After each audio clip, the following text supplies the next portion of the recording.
everyone, and thank you for joining us for another episode of the Campus Safety Voices podcast. My name is Amy Rock. I'm Campus Safety's executive editor, and joining me today is Tiffany Justice, Director of Campus Safety at Goucher College in Maryland.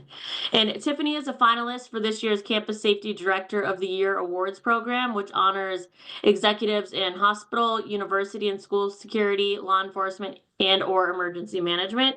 And today, Tiffany is going to talk with us about two of many significant initiatives she has spearheaded in her role.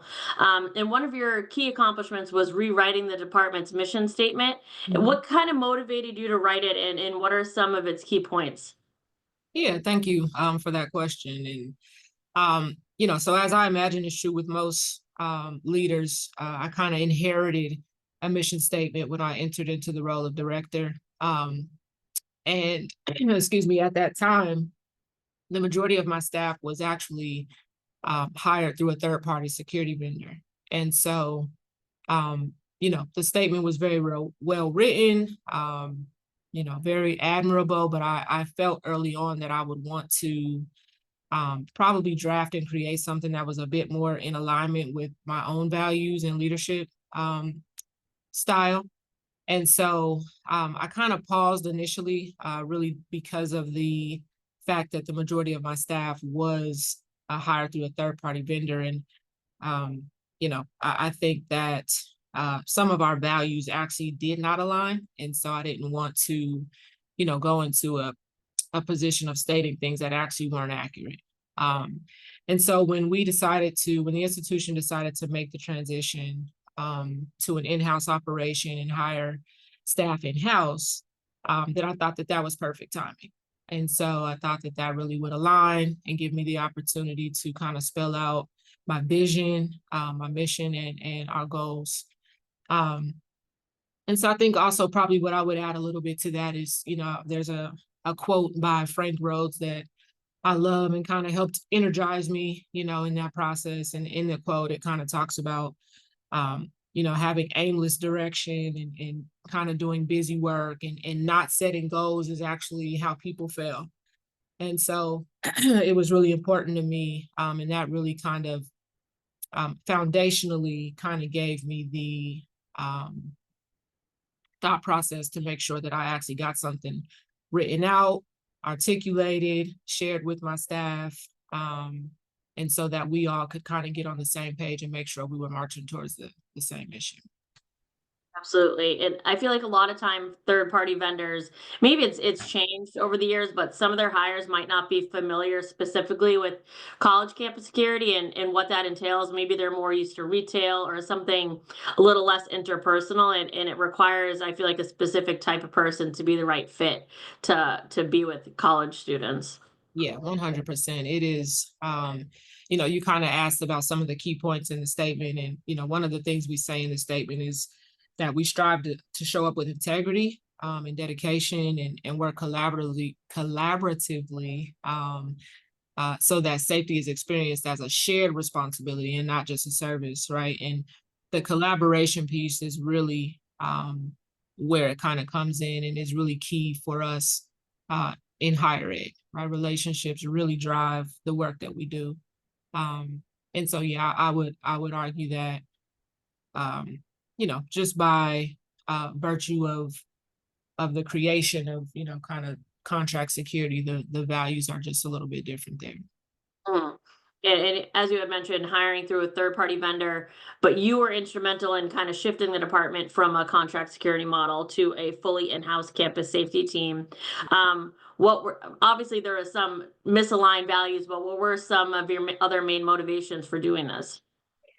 Yeah, the biggest thing was, back to the kind of the relationship piece, right? And um, initially, when the institution made the decision to contract out, I don't know that they really had as much accurate information and real information as they may have needed to make such a decision. And so very early on, I kind of voiced my apprehensions around it. And essentially, that really is just based on fundamental values. I think that the values of the institution and the values of for-profit security just don't align. And so that really was key. Um, in wanting to advocate for bringing the operation back in house. And then furthermore, what I would say too is, um, really to kind of generate buy-in from staff. Um, there is a sense of belonging that comes with your staff actually feeling and knowing that they are a part of the institution. And so those were probably some of the biggest key factors, I would say, in transitioning back in house. Oh, that's obviously a big undertaking, and I'm sure there were a lot of challenges, but what were maybe some of the biggest challenges that you faced in doing this, and how were you able to kind of, face that challenge? Yeah. I would honestly say the biggest challenge initially was to show and prove why an in-house operation is all around just a better solution. Specifically, when we look at the ways in which the relationships do play such a factor. People don't people people don't trust people they don't like, right? And so we need to be trusted, and we need to be able to build and foster relationships that are trusting, and that are intentional and feel good to people. Um, and so I would say that probably the biggest challenge was kind of getting that to show up as a data point worth considering. The relationship piece, the buy-in, the sense of belonging, those things. I think initially were the biggest challenge. Yeah, I mean, I feel like colleges are such diverse campuses, obviously, so everyone comes with a different background in regards to their relationship with law enforcement.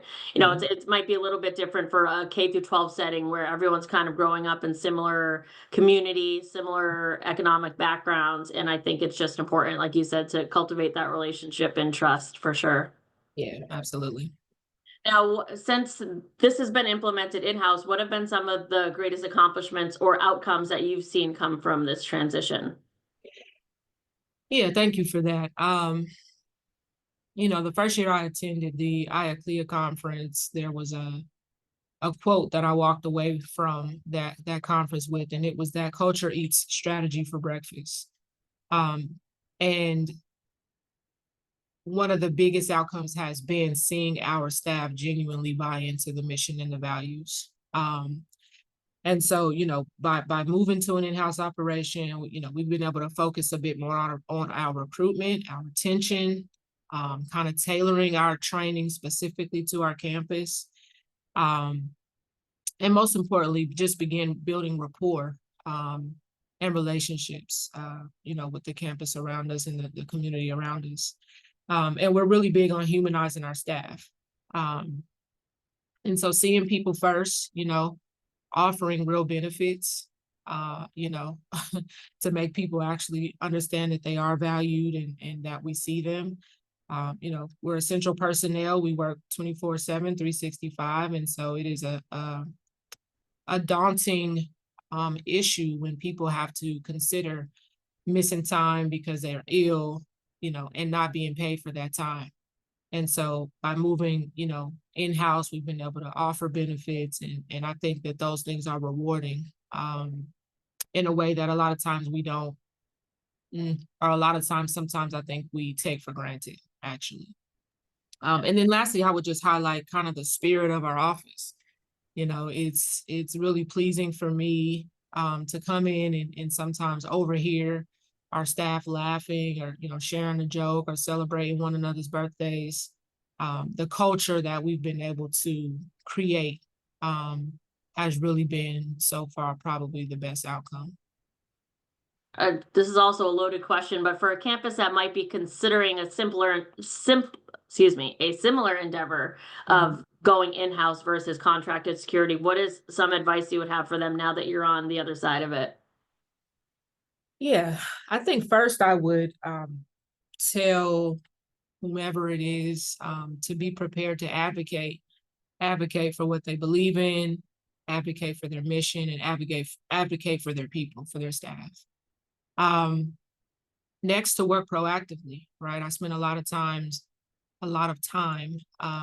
prior to the transition, creating job descriptions, um, laying out an operational structure that I felt like would render us the most efficient and effective in keeping people as safe as possible.